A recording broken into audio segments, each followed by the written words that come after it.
Chicken curry আপনারা অনেকে বানিয়েছেন, কিন্তু এই পদ্ধতিতে একবার ট্রাই করে দেখুন। এর টেস্টটা একদমই আলাদা হয় আর খেতে অসাধারণ লাগে। খুবই সিম্পল ভাবে চেষ্টা করেছি এই রেসিপিটি করে দেখানোর, আর সাথে থাকছে নানান রকম টিপস। বাই দ্য ওয়ে, আমি স্বর্ণা, আপনারা দেখছেন অর্ণা কিচেন। আজকের রেসিপি চিকেন কারি। চিকেন কারির জন্য আমি এখানে নিয়ে নিয়েছি প্রায় 1 কিলোর মতো চিকেন। তো আমি এই চিকেন আগে থেকেই আদা আর কিছুটা লবণ দিয়ে মাখিয়ে রেখেছি। তো আপনারাও আদা এবং পরিমাণ মতো লবণ দিয়ে চিকেন মাখিয়ে নেবেন। রান্নার জন্য প্রথমে কড়াইয়ে দিয়ে দেব পরিমাণ মতো সয়াবিন তেল।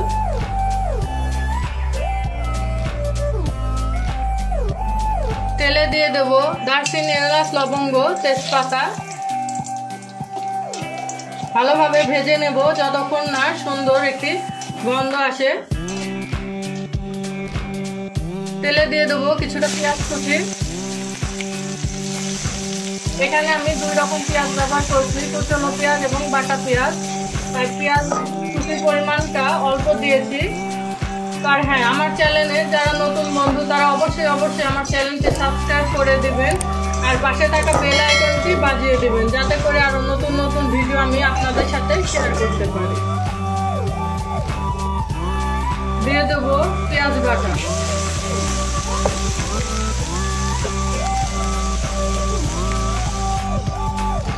রসুন বাটা। পেঁয়াজ রসুন ভালোভাবে মিশিয়ে নেব। ভালোভাবে রান্না করে নিতে হবে যতক্ষণ না পেঁয়াজ রসুনের কাঁচা গন্ধটা চলে যায়।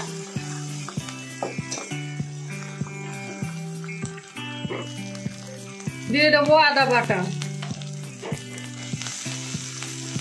আদার পরিমাণটা এখানে আমি একটু কম দিয়েছি, কারণ আগে থেকে যেহেতু আমি মাংস আদা দিয়ে এবং লবণ দিয়ে মাখিয়ে রেখেছিলাম, তাই সেইটা মাথায় রেখে আপনাদের রান্নার সময় আদাটা দিবেন।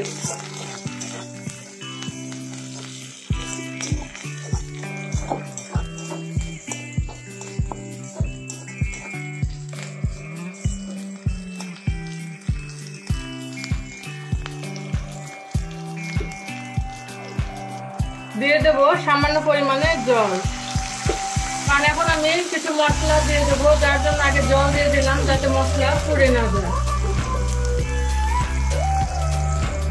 দিয়ে দিচ্ছি জিরে বাটা, লঙ্কা বাটা, ধনিয়ার গুঁড়ো। ভালোভাবে মিশিয়ে নেব।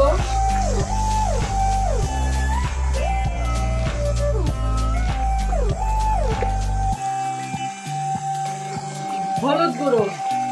এখন আমি সবকিছু একসাথে ভালোভাবে মিশিয়ে নিয়ে মশলা ভালোভাবে কষিয়ে নেব কিছুক্ষণ সময়।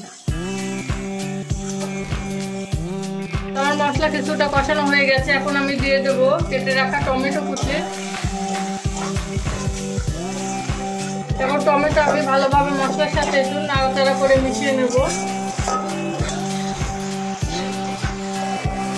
এখন আমি মশলার মধ্যে দিয়ে দেব মাখিয়ে রাখা মাংস। ভালোভাবে নাড়াচাড়া করে মশলার সাথে মাংস মিশিয়ে নেব, যাতে প্রত্যেকটা মাংসের গায়ে মশলা লেগে যায়।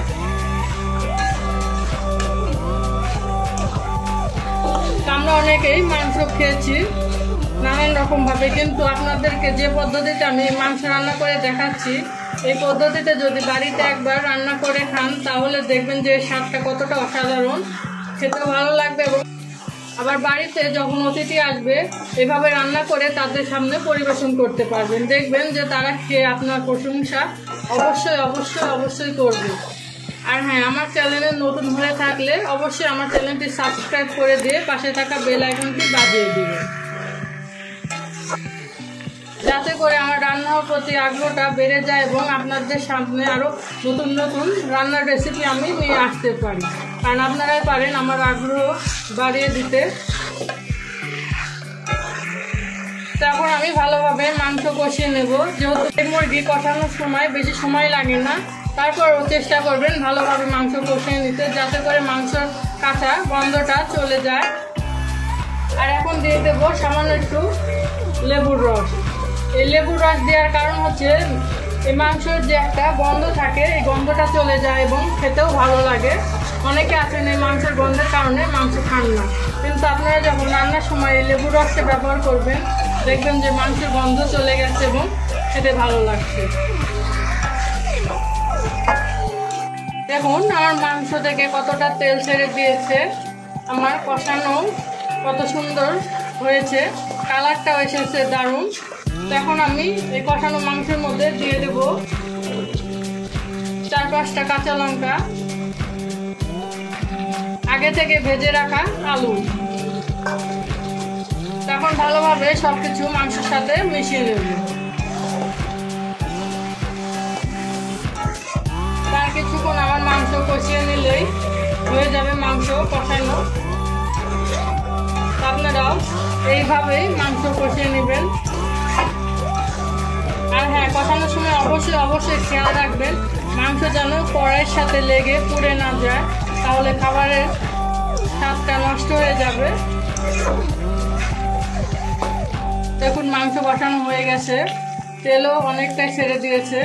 এখন আমি দিয়ে দেবো পরিমাণ মতো জল। যেহেতু আমি বেশি ঝোল রাখবো না, এই জন্য জলের পরিমাণটাও বেশি দেবো না, হালকাই দেবো।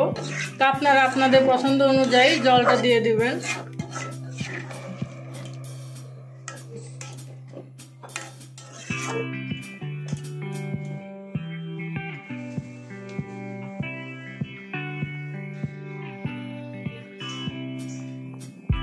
এখন আমি 10-12 মিনিটের মতো মাংসটি ফুটিয়ে নেব।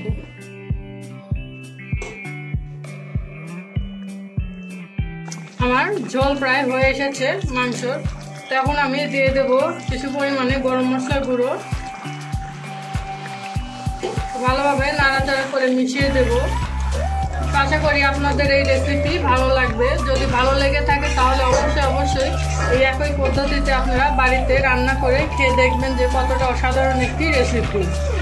আর কেমন হয়েছে তা কমেন্টে জানাতে ভুলবেন না কিন্তু।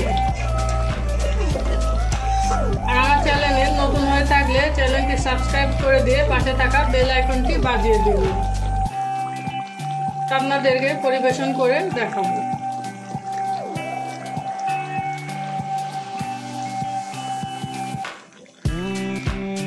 কতটা অসাধারণ লোভনীয় হয়েছে এই চিকেন কারির রেসিপিটি। আশা করি আপনাদের ভালো লাগবে। কালারটাও এসেছে দারুণ। এর সাথে পরিবেশনের সময় যদি আপনাদের আগে থেকে পেঁয়াজের বেরেস্তা করা থাকে তাহলে কিছুটা বেরেস্তা দিয়ে দিলে আরও ভালো হয়। তো আমি দিয়ে দিচ্ছি কিছুটা বেরেস্তা। আপনাদের যদি করা থাকে বা মনে করেন যে পেঁয়াজের বেরেস্তা দেবেন তাহলে অবশ্যই পেঁয়াজের বেরেস্তা করে ছিটিয়ে দিতে পারেন। এতে দেখতেও সুন্দর লাগবে, আবার খেতেও ভালো লাগবে। আপনারা দেখছিলেন অর্ণা কিচেন। আপনাদের সবার নতুন ভিডিও দেখার আমন্ত্রণ রইল। সবাই ভালো থাকবেন, সুস্থ থাকবেন।